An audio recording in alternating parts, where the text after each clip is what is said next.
Okay, welcome everyone. My name is Mark Wallman. I'm Interim Vice President for Information Technology, and I'm very happy to be able to coordinate ceremonies here today. I have a personal interest in this building. I was a student here long ago and was among the first in here. I spent many hours in the classrooms here and studying up there. And I've worked in this building for many years, and I'm happy to see a lot of other people who have similar connections to the building here in the crowd and up on the balcony. And very excited to be able to coordinate the ceremony today. I'd like to just kind of start by recognizing some of the folks who are here. We have several presenters, President Dean Bershani, Jan Hill, Senator Burdick's daughter, son of Senator Burdick, Birch Burdick, also State's Attorney for Cass County, Honorable Judge Myron Bright from 8th Circuit Court of Appeals, and representing Senator Heitkamp's office, Libby Schneider. We also have a number of, those were our presenters, we also have a number of special guests here today. I'm going to read off some of the names here. Leslie Burdick, daughter of Senator Burdick. Mike Duffy from the Building Project was principal in charge. Bonnie Nias, our first Vice President for Information Technology. Don Peterson, a Building Committee member. Harold Thompson, Architect and Building Project Manager. And we also, we may have other members of the Building Committee here present. Could I just get a raise of hands if we have any other Building Committee members? We have a few back there. We also have some members of our state legislature here. We'd like to thank them for their attendance. And we have student government also represented here. I think I saw Eric, our vice president, and may have some other representatives. So thank you all for attending. A couple words quickly. I know we have a number of speakers who are going to come and talk about Senator Burdick, so I'm just going to give a few brief comments. He was born and raised in North Dakota, served for more than 30 years on Capitol Hill, and pursued funds to support ag research, education, and some of the funds that he was able to secure for NDSU were essential in getting this building built. And my understanding is there probably were several other buildings that we potentially could have named in his honor also. So a couple of facts about the building itself. Construction on the building began in 1991. The building was dedicated in May of 1993. The name change, it used to be called the Industrial Agriculture Communications Center up until the name change, which was approved by the State Board of Higher Education in September of 2013. We house a number of departments in here: Ag Communication, Biochemistry, Center for Social Research, Cereal Science, Chemistry, Computer Science, Global Institute of Food Sciences, the Information Technology Division, the Upper Great Plains Transportation Institute, and the North Dakota Field Office of the USDA's National Agricultural Statistics Service. We also house many students. For those of you who are in this building, you'll see students studying in here at all hours. It's a 24-hour building. Probably just about every student who comes to NDSU has to have some time in this building, whether it would be in classes in our computer clusters, whether it would be work in our Technology and Media Learning Center, or getting support from our help desk, which is also located in this building. So with those opening remarks concluded, I'd like to invite our first speaker, President Bershani, up to give us a message.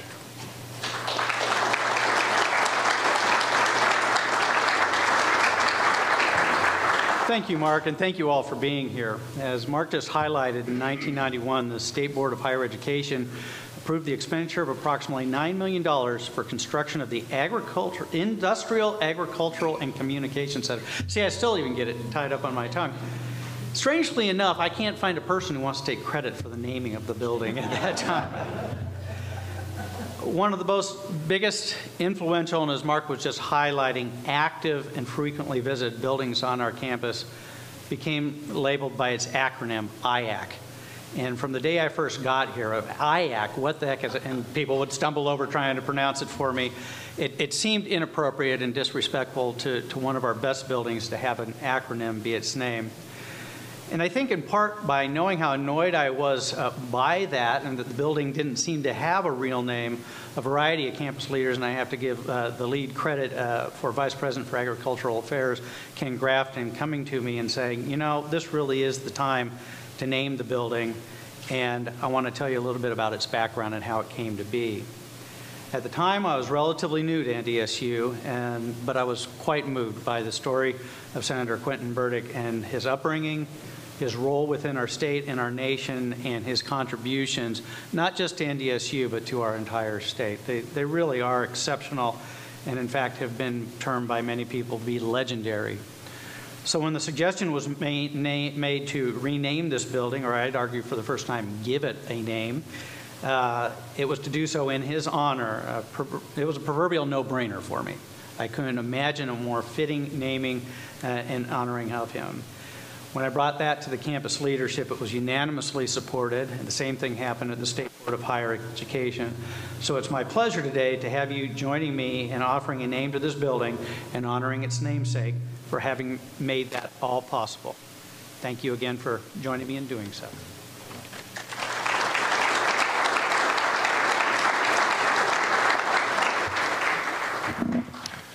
Okay, thank you. Next, I'd like to welcome to the podium from the representing Senator Burdick's family, Jan Mary Hill, Senator Burdick's daughter.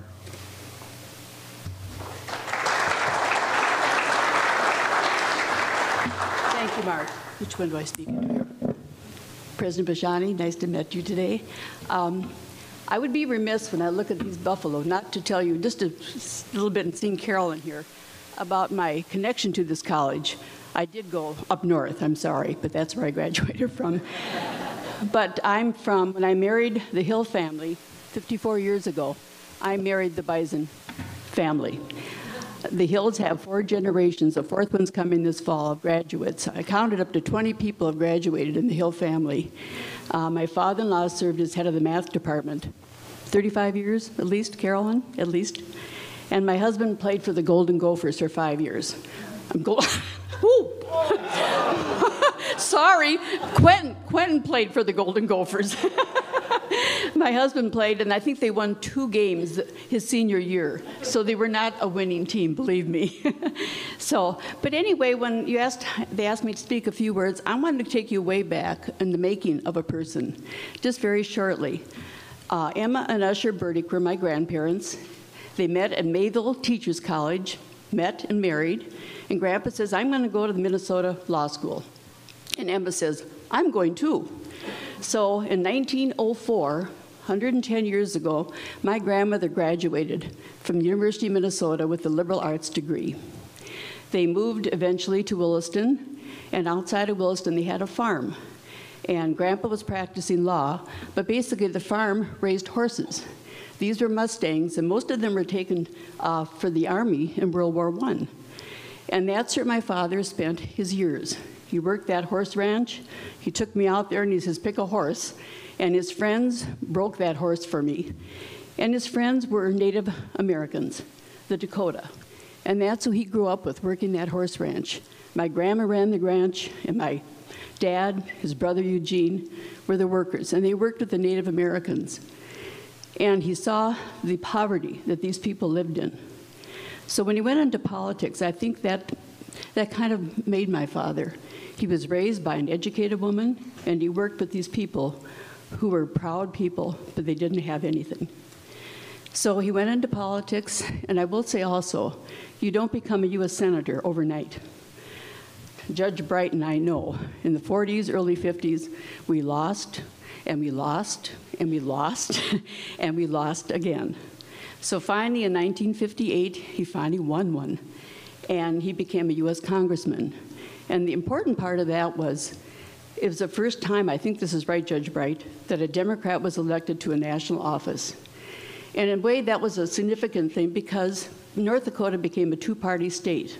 And I think to this day it still is. And that's healthy. But the remarkable thing about my dad that I remember, but I'm just thinking of personal things, is he went to open his office in Washington. And what do you think the first thing he did? He appointed a woman as his chief of staff. And I think he was one of the first congressmen to ever appoint a woman. And women ran his office for years. And I think Emma would have been so proud of her son. So what I say now, if there's any students here, don't ever give up. He lost a lot of elections, but he fought and he fought until he finally won one. And his love for North Dakota was never ending. So anyway, pursue your education. You might lose a few, you might get fired, but you're gonna get it there. And you know what? Someday they might name a building after you.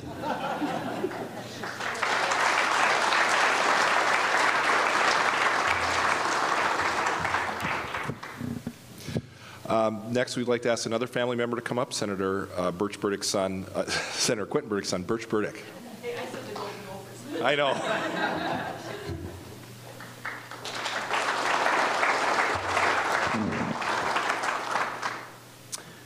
My father was a very practical man. He was a smart man, he was a well-schooled man, and he had a lot of common sense. And, you know, it's been said about common sense that it's sort of the overriding principle where you differentiate knowledge from wisdom. Knowledge is knowing that tomato is a fruit. Wisdom or common sense is knowing not to put it in your fruit salad. He was that kind of guy. He knew what was important, and he kept his focus on it. And for him, now he was a lawyer, so as many lawyers do, he enjoyed the art of arguing. But he also thought of himself as a workhorse and not a show horse. So when he eventually, as Jan said, he lost many elections, when he eventually won, his focus was on trying to help people. That's what he thought his job was about. And he earned that thought. He kind of seared that thought into his mind, as Jan said, in his early upbringing. Also, when he was a young lawyer, the thing he did when he got fresh out of law school in the early 30s was help farmers during the Depression, during those bad times, stave off foreclosure so that they could continue to hold on to their farms. As a newly elected congressman, as I understand it, in his maiden speech on the floor of the United States House, he stood up and talked about how we needed a better farm bill. We needed better farm policies than the administration had at that point in time. He wanted price supports for farmers. He wanted to make sure that there were limitations on the production of certain kinds of crops that we had in abundance so that he could help, or the farmers could help make a living that they could live on. So he had a lot of interest in agriculture. He at that time actually argued that for the resignation of the United States Secretary of Agriculture. So he was somebody who realized then that agriculture was the backbone of North Dakota. It was important for the small rural areas, the small towns, the larger communities, the industry. We all grew, we all lived in some sense, directly and indirectly, off of the success of agriculture in North Dakota. It was in front of his mind when he started in Congress, as I said, and it remained a focus for him throughout his 34 years in Congress. And I tell you that because, of course, he can't be with us here today. He passed away in 1992, but he would have been very proud, not only of NDSU, as he always was, but about the initial focus of this building, which was in large part on agriculture. But he would also be very interested, I think, in how that has evolved over time, how it's got a large focus on computer sciences and on transportation and logistics and on chemistry and the like. These are very practical applications of knowledge that help people every day in their everyday lives. For all the things that he was able to do, I think the thing that I learned most from him is something that my sister Jan had mentioned before, which was the value of overcoming adversity and the value of perseverance. She didn't tell you how many, but it was 6 elections he lost, one after another after another. I have often said, I never said it to him so he could hear me, but I have often said that a smarter man would have taken no for an answer. But he didn't. And so in 1958, he won, and he never lost thereafter. And so when I think of him persevering at that time, I think of a bit about that old saying from Teddy Roosevelt, which I'll paraphrase. You've heard it many times, that it's not the critic who counts, and not the man who points out how the strong man stumbled or the doer of deeds could have done them better, The credit belongs to the man who's in the arena, and I'm paraphrasing here, who at best knows in the end the triumph of high achievement, and who at the worst, if he fails, at least fails while daring greatly, so that his place shall never be with those cold and timid souls who know neither victory nor defeat. So on behalf of my mother, Jocelyn, who can't be here today, on behalf of my many sisters, on behalf of my wife, Jo, who is with me here today, the Burdick family thanks you for the honor you show my father today by naming this building. Thank you.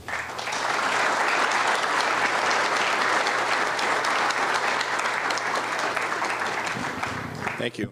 Would next like to invite up a close friend of Senator Burdick, Honorable Judge Myron Bright. Thank you.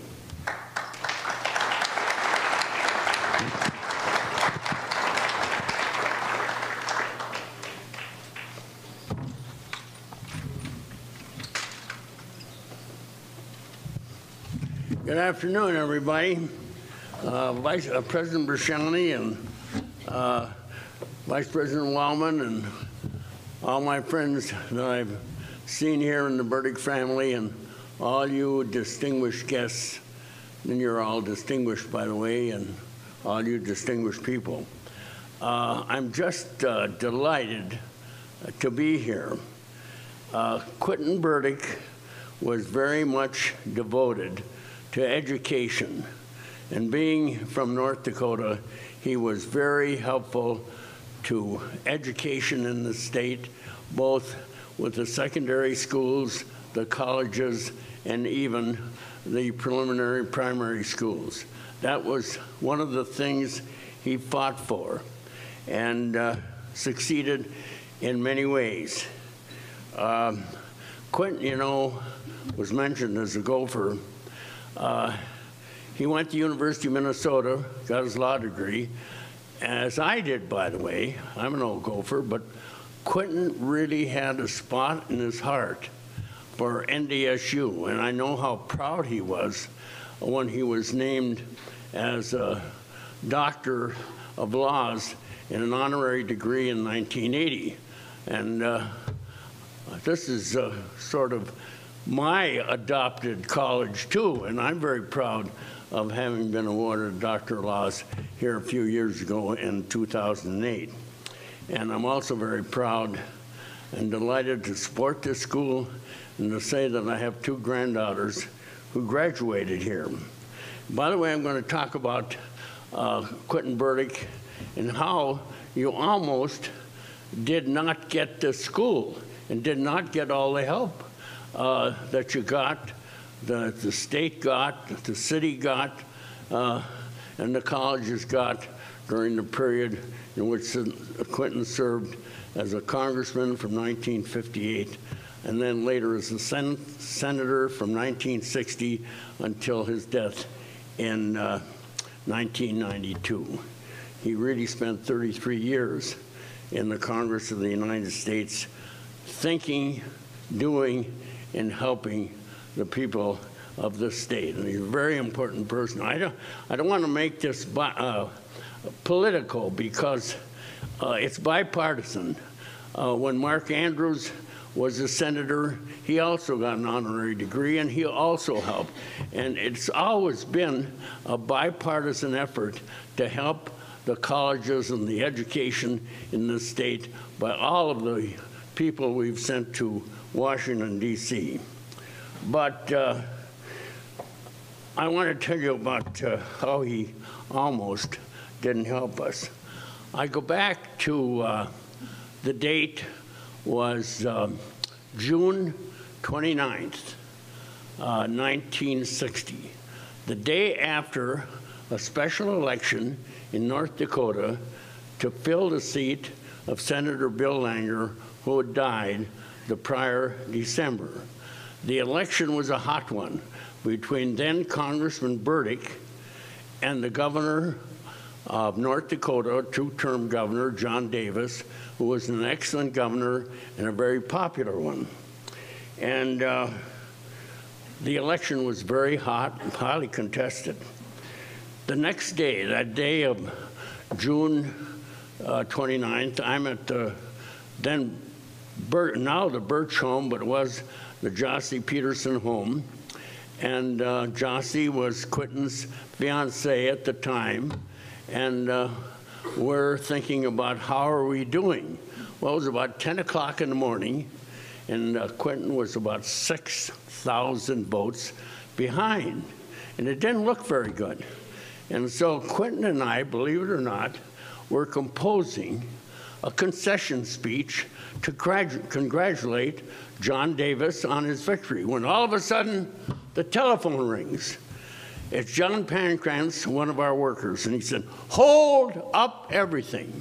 I'm here at the forum," and they were the election bureau where they tabulated all the votes from all over the state, and he said, "They've just found a 2,000 vote error in favor of Quentin." And so out went the concession speech, and we thought maybe it looks a little better. Well, it didn't look very good, to tell you the truth. I remember it went down to about 400 votes difference in favor of John Davis around noon, but by 2 o'clock, it went up to 700 votes in favor of Davis, and it looked bad, really. So I went home, and I'd been up half the night anyway, and I went to sleep until 5 o'clock when one of my friends called and said, "Quentin just got the Indian vote." He went ahead by 50 votes. Actually, he won by a half a vote a precinct, which incidentally measures and tells you how important every vote is. It was about 1,100 votes in winning the state of North Dakota. And as Bert said, it was a close election. He lost 6 elections, but he won the last 2. Incidentally, those were 2 that I participated in. I was not, I was not involved in the other 6 elections. Well, what I'm going to do is take you back. Excuse me. I'm going to take you back to that year of 1960. It was, like I said, a tremendous campaign. And I was able to get news clips of one of the big events of that campaign, which was the Quentin Burdick birthday party, about 9 days before the election, on Father's Day and Quentin's birthday, June 19th, 1960. And the election, as I say, was the Tuesday next, June 28th. And we're going to show you a clip of that affair, which had much to do with this election. You got a scene of Quentin as he was in those days, and also John F. Kennedy, who was very helpful and came to Fargo, put his arm around Quentin and say, "Elect him to our United States Senate," and they did. So on with the film.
So I come today as a citizen of the United States to tell you that I think that North Dakota has served the nation well in sending Congressman Burdick, as they sent his father, to the House of Representatives in Congress. We face the problems that fall upon us squarely. If we announce to the world and to ourselves that here in this country, high noon is still before us,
And I'd like to invite up to the podium Libby Schneider, who's representing Senator Heitkamp's office.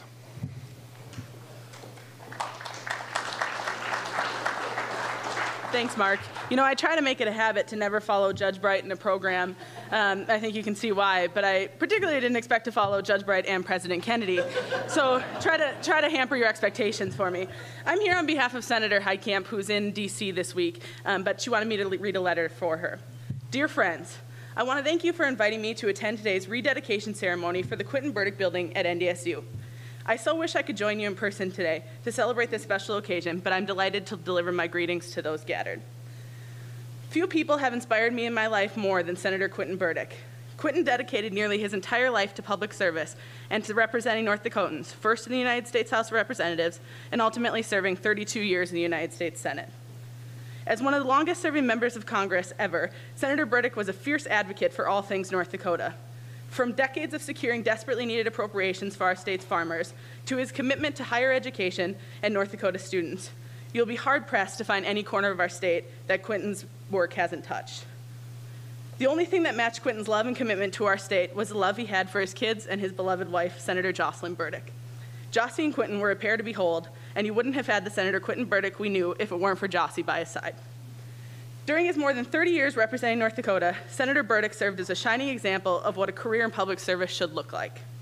He was a man of integrity, character, and kindness who had such a huge impact on our state that his work continues to be felt today, more than 20 years after he last held office. It's only fitting to honor such a distinguished career by having a building that NDSU students will be able to use for generations to come, dedicated in his name. I am extremely grateful to NDSU for honoring this special man's legacy by rededicating this building as the Quentin Burdick Building today in his honor, and for allowing me to share in celebrating the memory of one of my idols. Sincerely, Heidi Heitkamp.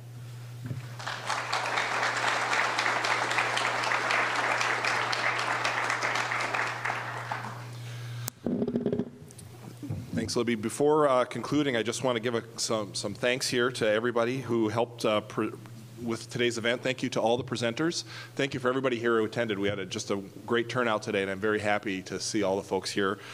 I want to thank Paul Ralstead and Roy Anderson from the union who helped with the audio equipment here in the podium. Steve Beckerman, Micah McGowan, and Luke Prather for videotaping of our event today. The video will be posted on the website for the Vice President for Information Technology after the event. Thanks to Cece Rowetter and Amber Rashi for all their work in getting this event organized. And last, would like to let folks know we have a lot of stuff going on campus today. For those of you who are headed to the open house for Prakash Matthew, that's going to be at 2 o'clock in the Memorial Union, and so feel free to make your way over there. There's also still some refreshments here, and please enjoy some of those and have some enjoyment socializing with one another. So thank you all for coming.